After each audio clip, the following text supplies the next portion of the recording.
Hey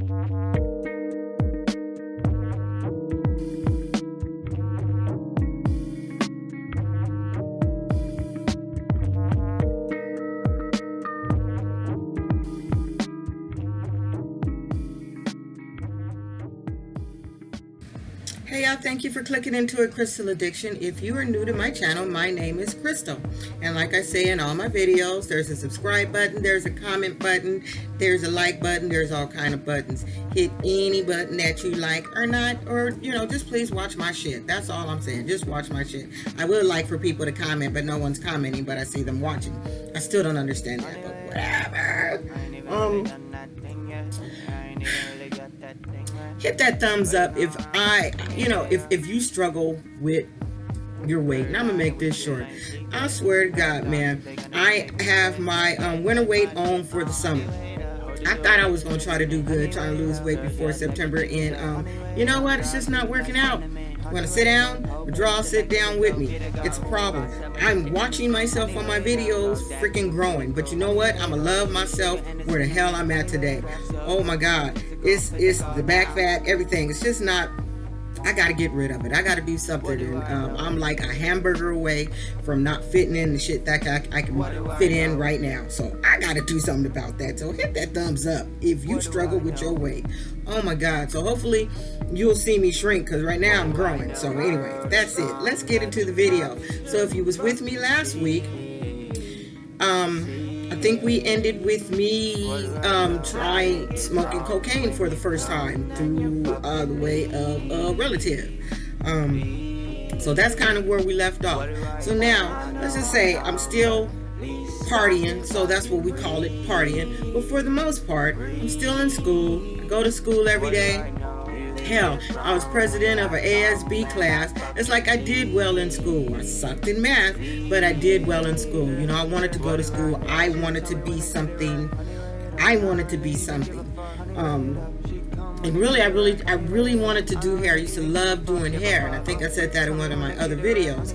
And I remember my mom telling me, she says, if you go to cosmetology school, I'll buy you your own shop. Yeah, but we'll see why that didn't happen. So anyway, so that was offered to me. I just didn't do anything with it. I was too busy trying to be grown, and after I had my baby, I really thought I was grown, and it's not like I was able to like my grandmother still, she wasn't allowing me to spend a night at the donor's house or the donor staying at my house or none of that. So none of that was happening. So anyway, I in the Fridays and Saturdays, we used to cruise the boulevard. I guess you would say National City, Euclid, Jack in the Box way. The Jack in the Box, that's no longer there. We would go drive through National City. People who had turf trucks or lowriders. That's what we did on the weekends. So like I said, I didn't have a hard time getting a babysitter for my baby, because the donor's grandmother or my grandmother, they would always watch him. So that was no problem. So we would just go out and hang out. And so there was a place we used to eat at all the time. It was called Nago's. It's kind of like a Del Taco. So we would always go there in the daytime or whatever, because we were always there. So there was a sign that they were hiring. So I asked the lady, I said, could I fill out an application? Because back then you were able to go in somewhere, fill out an application, and most likely get an interview right on that spot, or they would be able to talk to you and tell you when you could get an interview. So anyway, I wish I can remember her name. She was so sweet. She said, let me see your grades. She says, bring your grades to me. And of course I had to get a work permit from the school, and then also signed by my grandmother for me to be able to work. So she said, if your grades are good, I'll let you work. And she says, as long as you continue to have decent grades, I'll let you work part-time. So I was just so excited. My plan was working. I was on welfare and I had a job. So look, I planned that shit out and it worked. It sounds crazy as shit, but yeah, I was on my way to bigger and better things. So anyway, did that. Told my grandmother, went to the school, got all the paperwork that I needed to get signed, which it was just like a little piece of paper. that just had to be signed off by like my counselor and my grandmother. So I was able to work like full time on weekends, and then a couple of hours, like 4 or 5 hours during my school week. So that worked out. So I was really, really happy about that. Because I had got that little job, I called my mother because I was so happy. It's like, oh my God, I got my first little job. It's like, it was my first job. I did it on my own, by myself. And yeah, I was just really, really happy and excited about having my first job ever. I worked in, working in your dad and your family stuff, that's not really like a job. They're your family. So doing something on your own outside of your family, this was so much better. And it was just, I just felt like I had made a big accomplishment. Trying to be a mother and, having the donor and, got a job. And so then what my mother did was she ended up buying me my first little car. She was real proud of me. She bought me my first little car. She bought me a Pinto, y'all. I had a little Pinto. I remember it was a gold Pinto. Problem was, it was a stick shift. I didn't know how to drive a stick shift. So I had to learn how to drive a stick shift. It was months, even when I did learn how to drive it, before I would drive up a hill, because I didn't know how to clutch it right without rolling all the way back. But eventually I learned. So yes, I love that car. I love that gold Pinto with all my heart. Too bad she didn't tell me if you run to the back of the damn thing blows up. So it was like, oh yeah, that's the killer car. I didn't know I had a killer car, and someone could have just hit me and I just could have blew the hell up. I did not know that. Glad I didn't know that. But anyway, I don't even think it would have made much of a difference if I knew any doggone way. So now I'm working in this place, doing real good. And at some point, what I remember, and I could be somewhere else in a different time, but at some point, the donor didn't have a job. So he also was able to start working. But because she knew we were together, she made sure we worked different hours, different shifts. And I think at some point he was even transferred to the one that was downtown, which is now a Del Taco. So here we are. But I remember, for some reason, specifically, we had worked together one day. I can't remember what it was, but when I worked there was another young lady there who worked there. And it was us. I'm the youngest one there. Everybody else was like 18 or 20 in their 20s. So, and everybody kind of like did party drugs. Okay, that's what we like to call them, party drugs. So there was this one girl there, she wanted cocaine, and she found out that we were users of the snorters of the cocaine. So she asked if we could get some. So the donor was like, He took her money and he put a little bit of cocaine, but mixed it with like flour or some shit. But for some ungodly reason, the girl was like, oh my God, that was the best stuff ever. I was like, oh, Jesus Christ, did this girl just get high off of baking soda? Because that really wasn't all cocaine. So that was the craziest shit ever. Like, we were just doing too much. Like, oh my God, I am not a grimy person, but I was doing some grimy shit. To me, that's just grimy. And when you hear the rest of my story, I think that's where karma comes in for me at some point. Because I always feel like no matter what you do in life, if it's messed up and you did some horrible shit, you're gonna pay for it. And there's karma. Whether it's good or bad, karma's coming. Karma's coming. So you better be careful of that shit. That's why I try to be careful what I do to people, what I say to people. I try to be careful of my own thoughts, because that could be a problem too.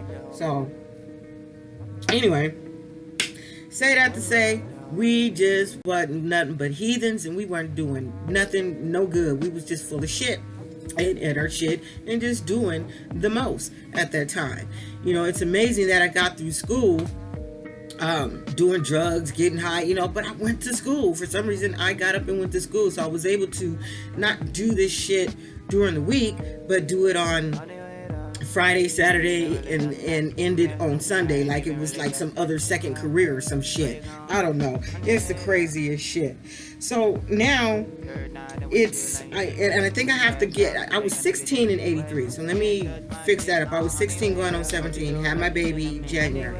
So now it is 6 months later, okay, that my baby is 6 months. It's June. So I'm starting, the way I would always find out I was pregnant, if I smoked a cigarette.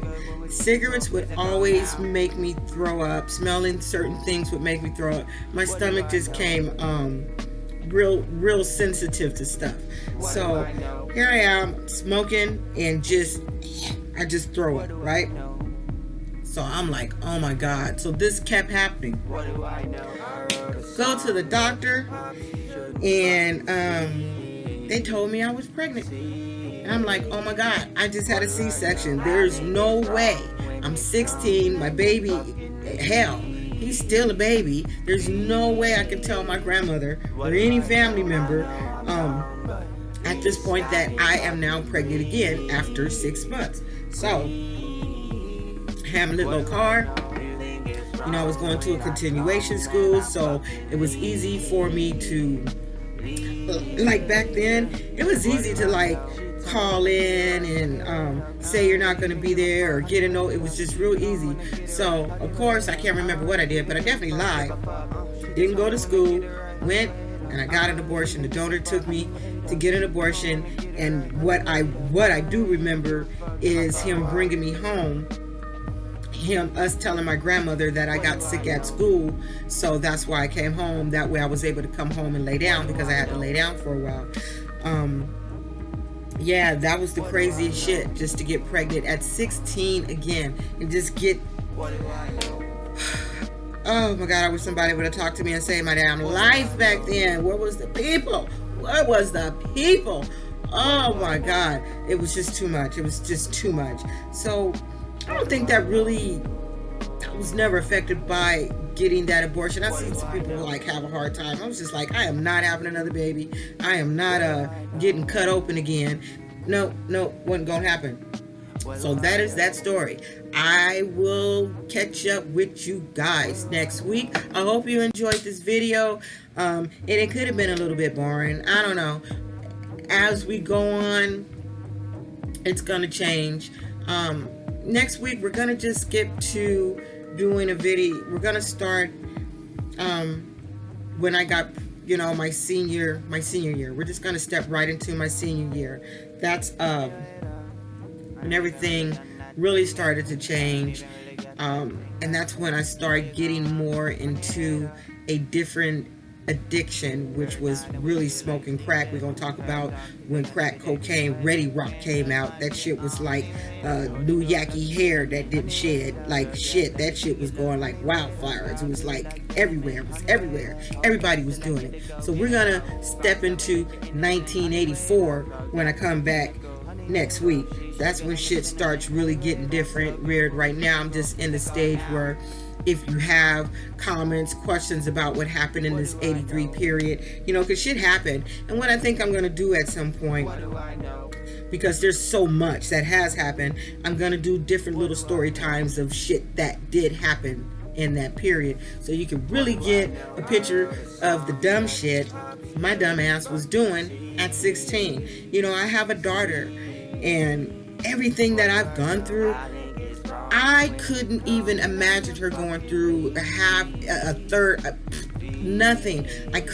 I would look at her and think, there's no way I can imagine my 15-year-old daughter pregnant. There's no way I would let someone molest my kid and not effing kill them. There's no way. No way. Look, I went to school to be a child care provider just so no one would hurt her, and got a job as a preschool teacher for a while, which allowed me to take her to work with me because I was going to school and I had to get hours. And of course it kind of was a hookup. It was my grandmother's church. and they had a private Christian school, so it was perfect. So I got in like that, and so I was able to attend to my daughter and everything and make sure that she was good, you know, because I didn't want anything happen to her. I didn't want myself to go to jail, and I didn't want my husband to go to jail, because we are not all that recovered when it comes to somebody messing with someone that you love. And anyone who has a kid or anything, I think you know what I'm saying when it comes to that. So I just say that to say, watch your kids. If they get into relationships, ask questions, be nosy as hell. Like my daughter can tell you to this day, I'm nosy. I wouldn't let her get away with shit. She had to explain everything, and everything needed to make sense as we were having this conversation. And if it didn't make sense, then you weren't gonna do the shit you was asking to do, period. And that was because, and I know she probably hated me back then, but I was protecting her because I was her, and I knew what the hell, you know, I know all the little lies again. It's like, girl, I did it, and been there, done that. So just protect your kids. I hope you guys enjoyed this video. I will see you guys next week. Have a great work week, and man, help me lose some weight, man. Look at me, I'm getting like shoulders and shit. This is too much. I gotta get rid of this shit. Anyway, love you guys. Bye. Thanks for watching. You can follow me on Instagram, crystalphillip.52. You know what I say, ain't doing shit but taking pictures. You can also follow me on Facebook under Crystal Phillip. I'll see you next week before dropping out of high school, smoking more crack than ever, and moving out my mama's house. You guys enjoy your week, be blessed, and like I always say, don't be an asshole. Be good to someone, be good to yourself, love yourself. Peace.